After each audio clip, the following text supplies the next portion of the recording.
For more on the upcoming Supreme Court battle, we're joined by Dahlia Lithwick. She is a court and law writer for Slate and the host of the Amicus podcast. It's great to see you today, Dahlia. Thanks for having me. When we are looking at the battle lines that are being drawn here over President Obama's promise to nominate a replacement for Justice Alito, we're hearing a lot, even from the candidates out on the campaign trail, hey, you shouldn't do that in your last year. But there's a long precedent of it happening.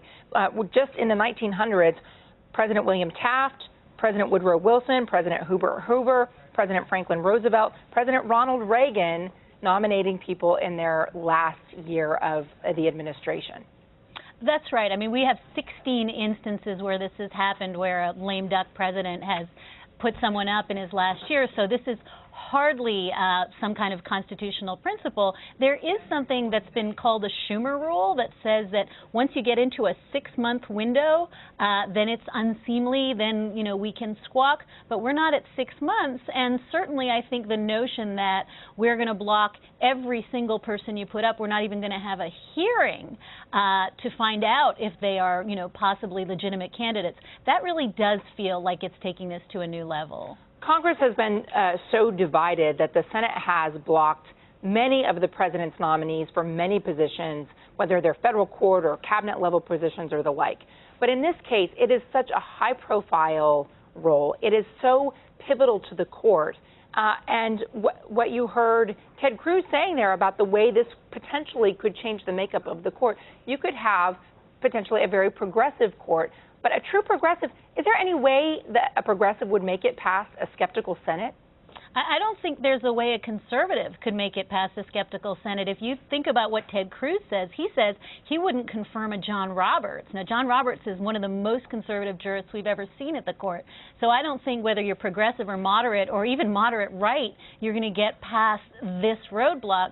It's also worth pointing out that the fact that we may have a 4-4 court for the foreseeable future means that we literally are in equipoise about issues ranging from affirmative action, abortion, the president's immigration reforms.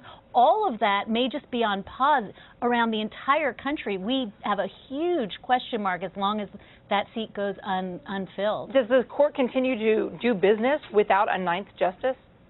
They will. They have the option, and historically they have done this, where they hold cases over to the next term, but not clear we're going to have someone next term either. So, yes, they will just keep forging on, and they may hand down, come June, a slew of 4-4 opinions that stand for no legal proposition and no finality for the rest of the country. And how is that likely to sway senators who might be skeptical about moving forward, confirming a president's nominee?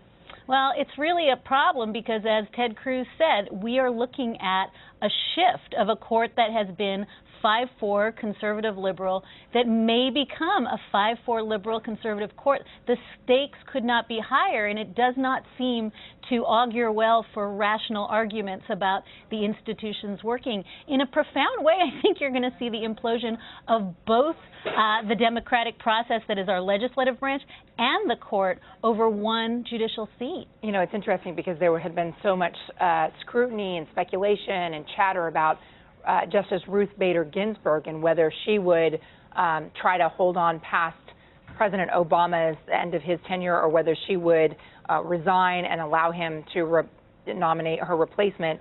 What kinds of issues is the court looking at this year without Justice Scalia weighing in? This couldn't have been a bigger term, and we would have found that out in June. But we have cases on the docket ranging from continuing affirmative action in higher education, abortion regulations in Texas that have functionally closed half of the clinics in that state. We're looking at public sector unions and how we finance them that could have spelled out the demise of public sector unions, plus President Obama's immigration initiatives.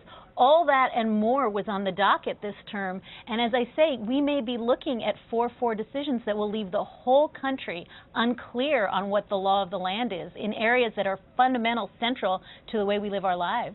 Dahlia, thank you so much for sharing your insight and expertise. Thank you for having me.